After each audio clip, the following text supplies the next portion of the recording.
আপনি কি জানেন, যখন মানুষের মৃত্যুর সময় উপস্থিত হয় এবং রূহ বের হওয়ার সময় ঘনিয়ে আসে, তখন তার সাথে কি ঘটে?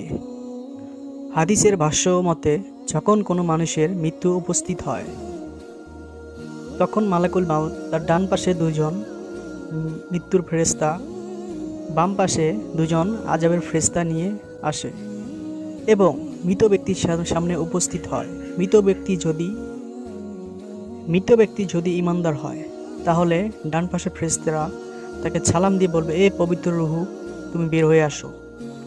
দুনিয়ার মধ্যে তুমি কতই না কষ্টের মধ্যে ছিলে, আজ তোমাকে এমন এক জায়গায় নিয়ে যাব যেখানে তোমার মনের সকল ইচ্ছা পূরণ করা হবে। তখন মালাকুল মাউত তার জান কবজ করে নেবেন।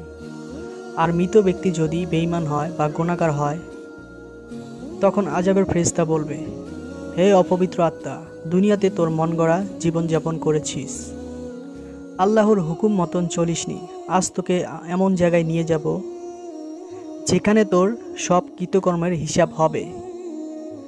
সেই বেঈমান ব্যক্তির রূহ টেনে টেনে বের করা হবে, যেমন জীবিত ব্যক্তির চামড়া টেনে টেনে খোলা হবে, ওইরকম যন্ত্রণাদায়ক কষ্ট দিয়ে তার রূহ বের করা হবে।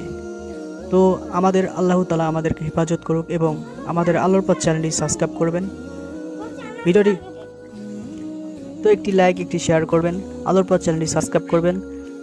আর ভিডিওটি নেক্সট ভিডিও পেতে আমাদের ইসলামিক চ্যানেলটি ভিডিওটি শেয়ার করবেন, লাইক করবেন, সাবস্ক্রাইব করে আমাদের সাথে থাকবেন। আল্লাহ হাফেজ। নেক্সট ভিডিও পেতে সাবস্ক্রাইব করবেন অবশ্যই।